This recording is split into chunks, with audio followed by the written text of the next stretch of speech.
Hey guys, today we will cover a few facts and trivia for the Stalker series. We're gonna show some facts that a lot of you probably have never heard before.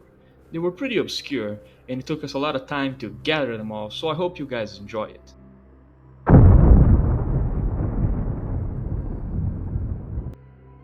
First off, we have the inspiration for the zombie model.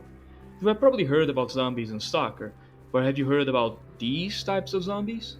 If you have played any of the mods for Stalker, you most likely have seen this type of zombie before at least once.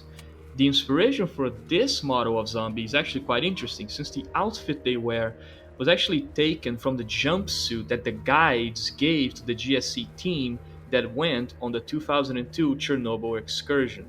This trip is the one that Sergei Grigorovich organized for the development team of Stalker, taking them into the zone so that he could convince them to change the setting from Crimea to Chernobyl.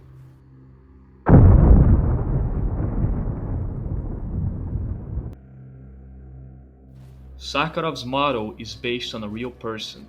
The GSC devs took ideas from real life people when making their models, and Sakharov, the ecologist at Yantar, is no different. His model was made to be a look-alike to the real Soviet physicist Andrei Sakharov, who took part in creating one of the first Soviet hydrogen bombs.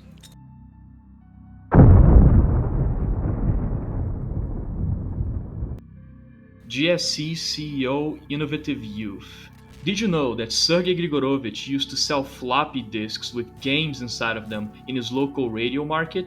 He used to spend most of his free time recording games onto floppy drives and providing technical support to the buyers. He earned quite the profit at his age since he was 14 at the time, but there was also racketeering that happened in the radio market. Two crooks told Sergey that if he wants to be able to enter the radio market and sell games, he needs to pay them some rubles. Sergey was forced to accept this since he didn't want to start any trouble, and he continued doing this work for a year until he finally grew over it and went to university.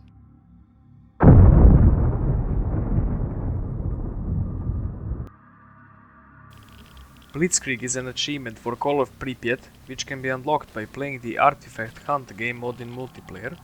To unlock it, you need to capture an artifact in less than 3 minutes since the beginning of the game and deliver it to your team's base. Most players don't notice this little achievement since the registration for it is a bit buggy.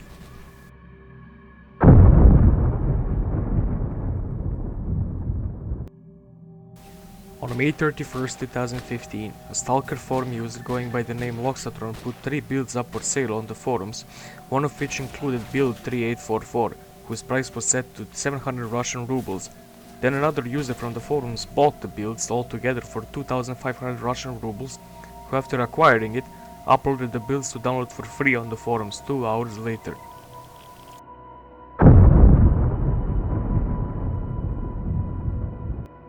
Alexander Vilkov voices Strelok in all the games of the trilogy, and additionally not only Strelok, but also Sidorovich, General Krylov, and a lot more minor characters in Clear Sky. Alongside those minor characters, he voiced a lot of other notable characters, most of them being dutiers and loners though.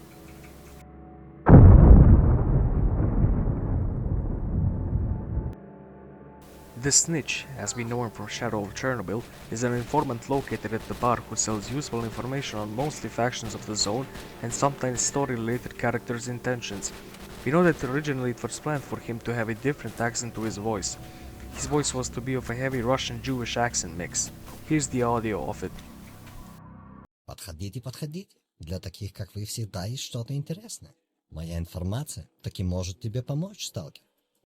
In the end, the real reason on why GSC planned to implement this type of voice is still unknown, although some fans have suggested that it has something to do with character immersion ties to the job he was working.